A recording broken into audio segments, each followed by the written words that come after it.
Here's a pretty good example of why we have to get rid of pigs. They come in and root up a field like this, and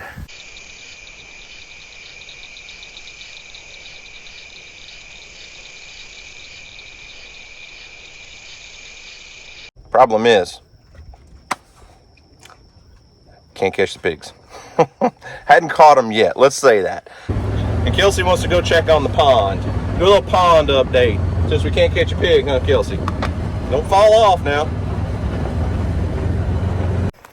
Still, I mean, it's squishy underneath, but it's solid enough that we can do what we want to do, I think, and not get any of our equipment stuck. Well, what's up, guys? It's Daniel from Arms Family Homestead, and you ever have one of those things that just crawls under your skin and just frustrates the daylights out of you?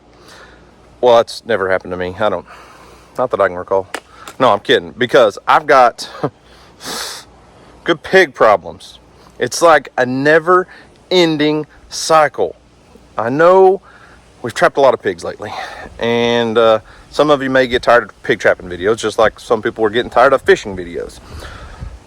But we're still trapping pigs. So there's been one black boar pig that's been showing up to the trap here on my property here, and he will not go in that trap. He was here last night again, matter of fact.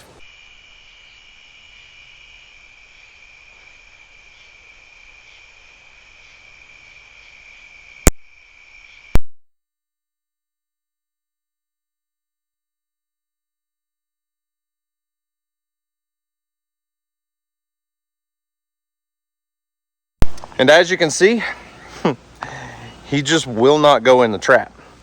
And that's a little bit frustrating, but that's not what I'm talking about. What I'm talking about is where there's a feeder in that field that is empty. There's no feed in that feeder. I've used it as a mineral site all summer. Well, there's a whole nother sounder of pigs that have been coming into that spot almost every night. And that's no big deal. Just take a trap over there and trap them, right? Well, the frustrating part is that spot where those pigs are coming in, where I'm getting trail camera pictures of them, is only about 200 yards from where the trap is right now. And it's been there for, what, 2 weeks? And they have never ventured over there. I've got the camera for the hog eye trap camera that's in the trap, or pointing in the trap, and a trail camera set up outside where I've been actually putting out a little bit of feed for the deer to see if those pigs would even come in and eat that. And they have not even wandered close to the trap. So I guess I need to go move a trap 200 yards. I want to catch these pigs, and I can't figure out for the life of me how they have not found a huge pile of food just a couple hundred yards away. But before I do, I'm going to have to go mow a spot, because the area where that feeder's at is, I planted all of that back during the spring, and it's, waist high, 3 feet tall or better, in a different seed blend. So I'm gonna go mow a spot, maybe just outside the food plot, see if I can find a good place to put a trap that is really close to where these pigs are coming in, and maybe they'll be smart enough to actually find the trap.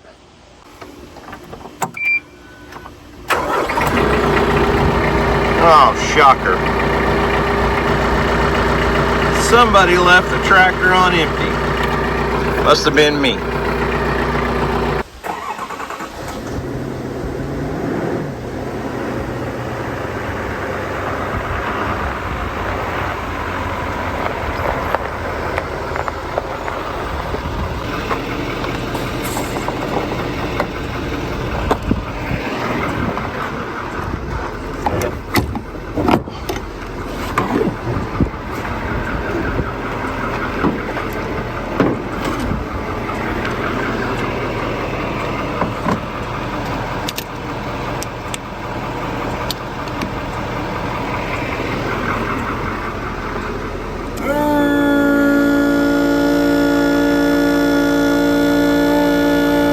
Come on. I know you're not empty, but I'm sitting at an angle kind of, really?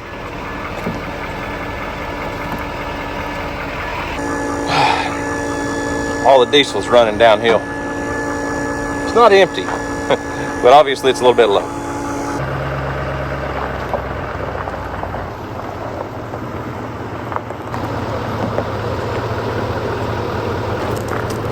Sometimes I can be a bit lazy. I know the nozzle's on that side.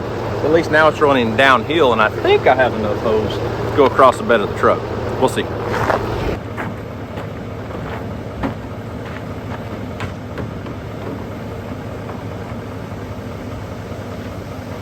Forgot to turn on the pump.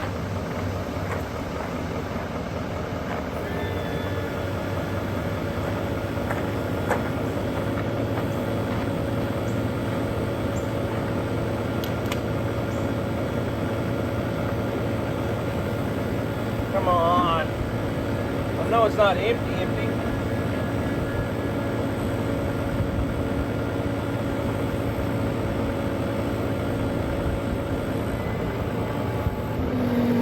There we go.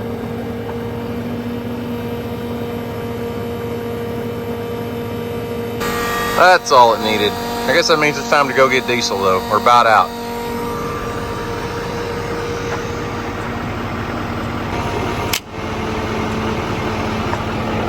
Got her filled up. Perfect.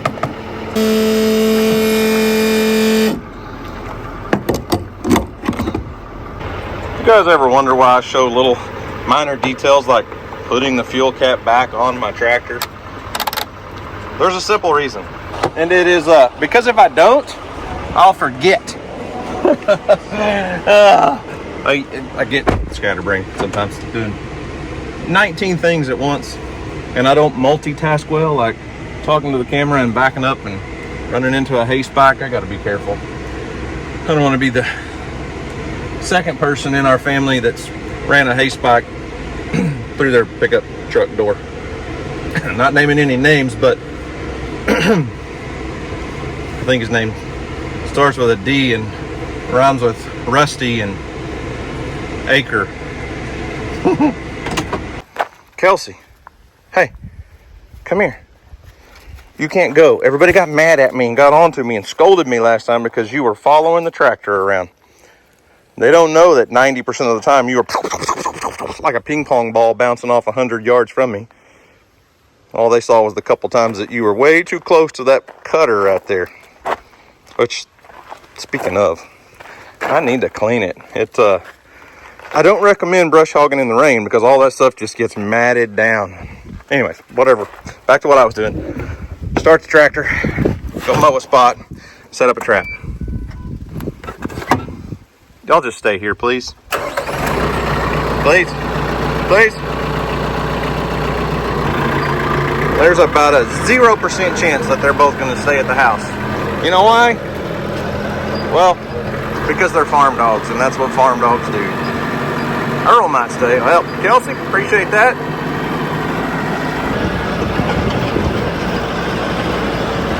Check, Jeff. I'm going this way, Kelsey. It's so fast you can't even keep up with it.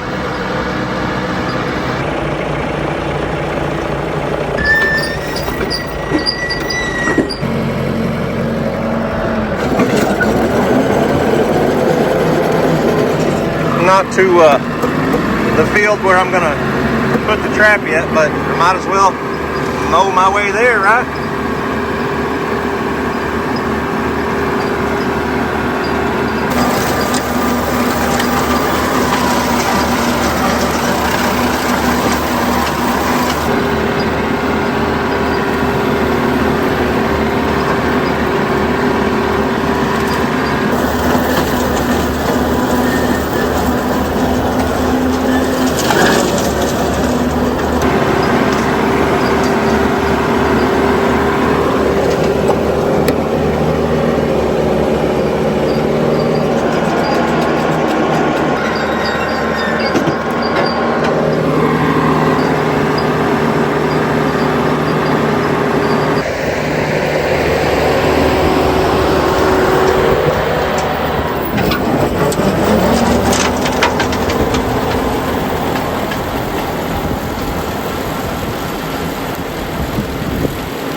a hitch ball in there.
Okay, and I need to confess, I might have lied.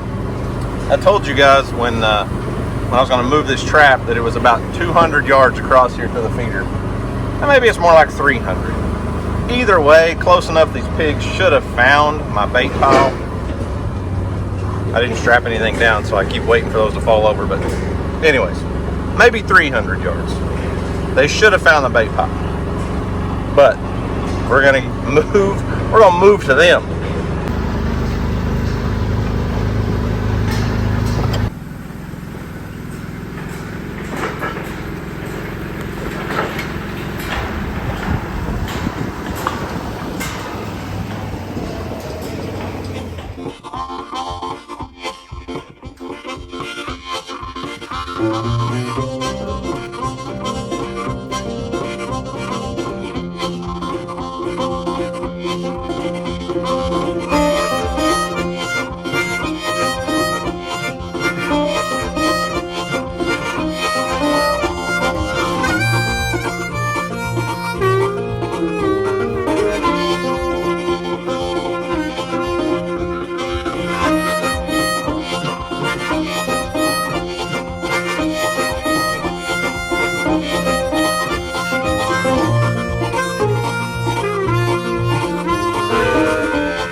Trap's set, baited, pins are pulled, camera's good to go, all good. Right here's our mineral site where the pigs have been coming in. We get trail camera pictures of them there.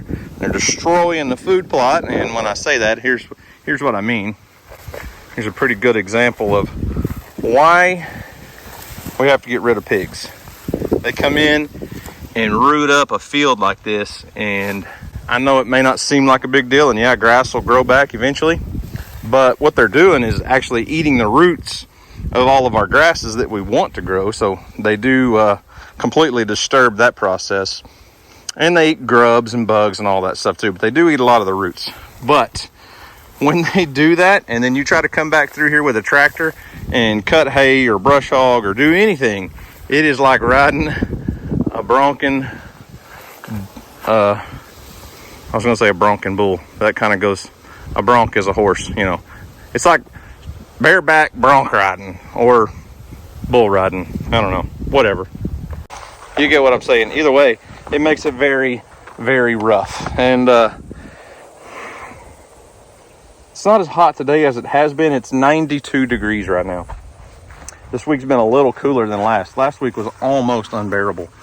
Still very hot in Oklahoma. I know some of you guys across the country are getting cooler temperatures. Weston's off in Colorado working, and it's been like in the 50s in the morning where he's at, and I am very jealous because that kind of feels like deer season when it gets down to those temperatures. One other thing, I've noticed a lot of comments, maybe not lately, but just in general, not mad, not griping. A lot of people say things like, when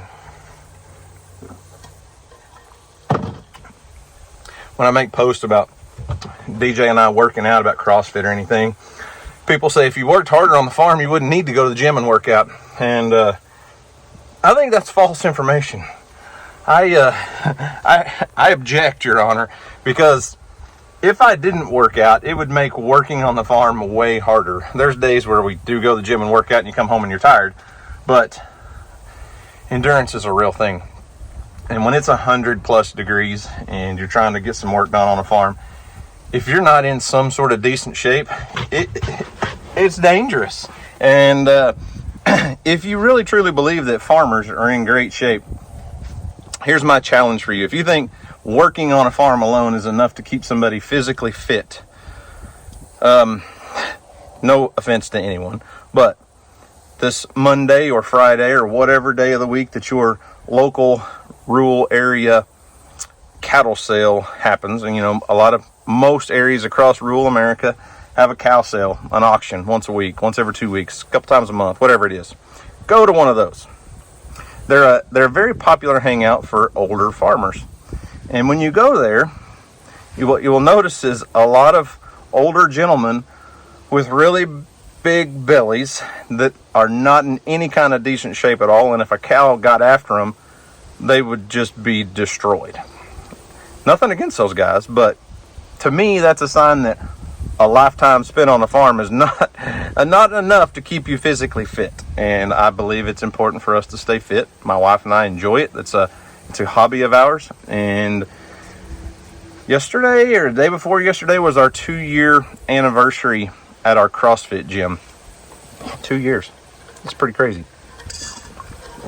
I'm out of water. I need more water. Stay hydrated too.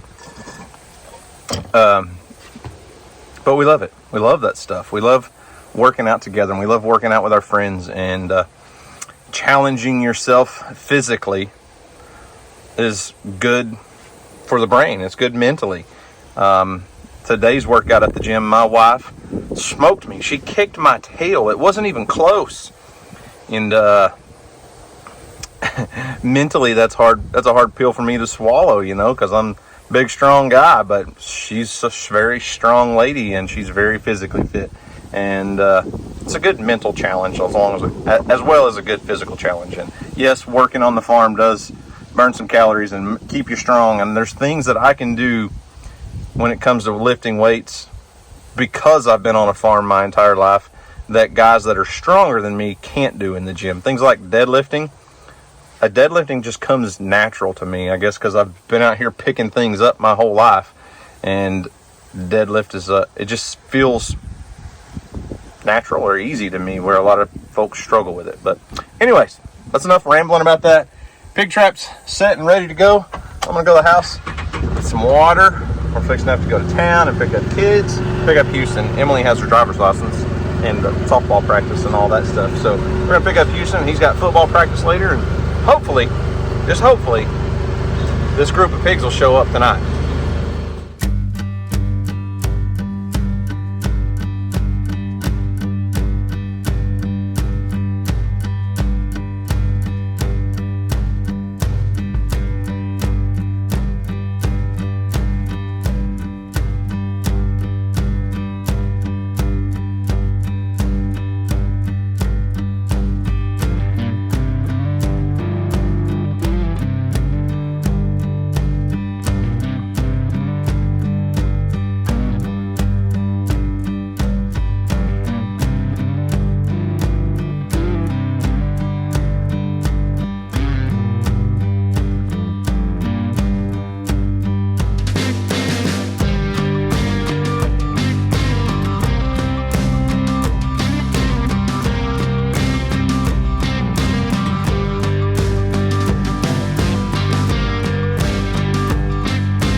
you can see, night one we did not catch any pigs. They did show up. Actually, I think there was 2 different pigs showed up to the pig trap. Not the whole sounder that we were after, but there were a couple, and they were very leery of the trap. I'm not sure if these pigs have been trapped, or someone's attempted to trap them on someone else's property and they're trap smart or what, but they're not making this easy. So there were lots of deer around last night. The deer came in the trap and stood outside the trap and went around it, and lots of raccoons and possums and all kinds of stuff. So my phone was dinging all night long telling me there was something in my trap. Probably got 15 notifications last night. So I'm going to come rebait the trap. I'm going to dump out some corn this time because the pigs they can't resist that corn. Whoa, Kelsey, don't fall out. That was close. So anyways, going to rebait it. And we're hoping for better results on night 2.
Place.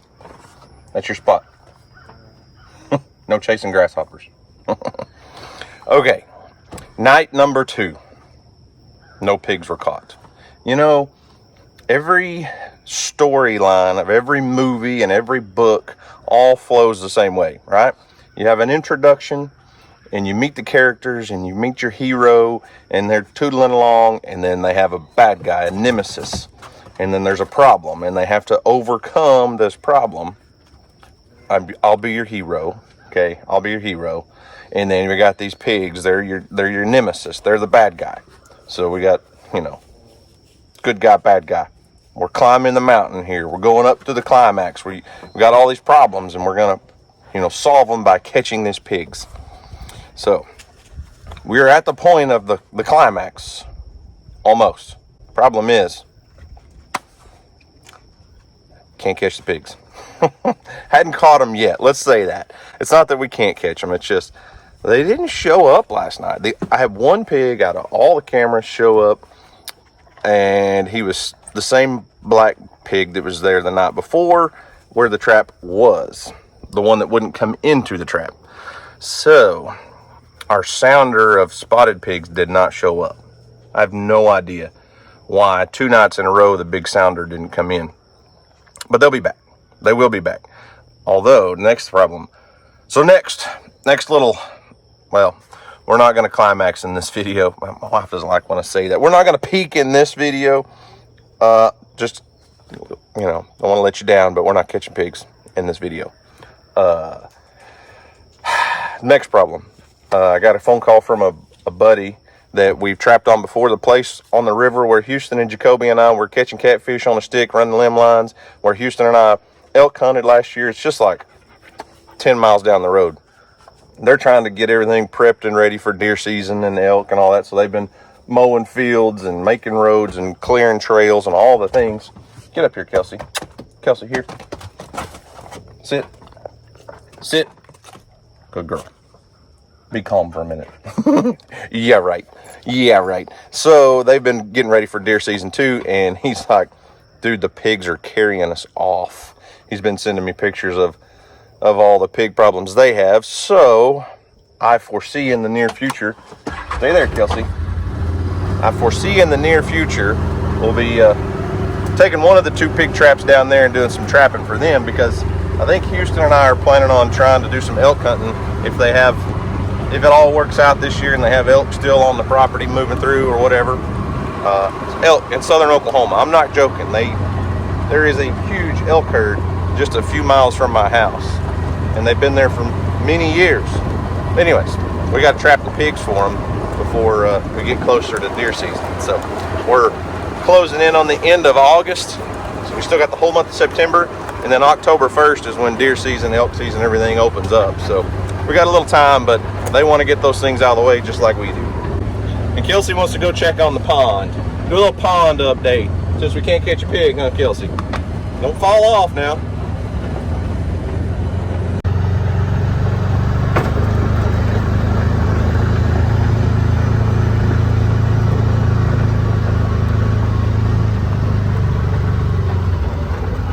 Look at that beautiful pond, Kelsey.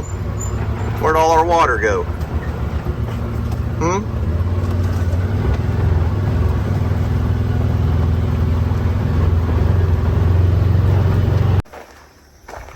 Hey, stay out of the mud, please.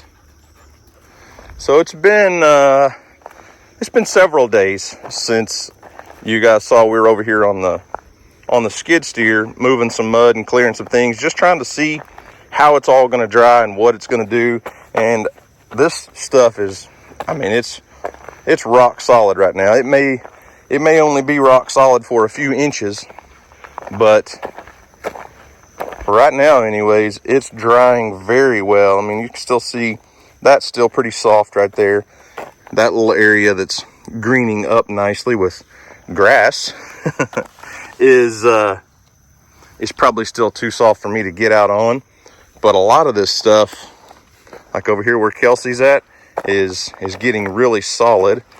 And still, I mean, it's squishy underneath, but it's solid enough that we can do what we want to do, I think, and not get any of our equipment stuck.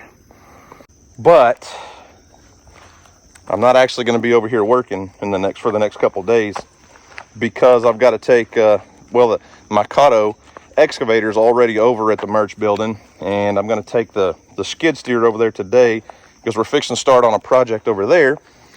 Kelsey, don't get in the mud.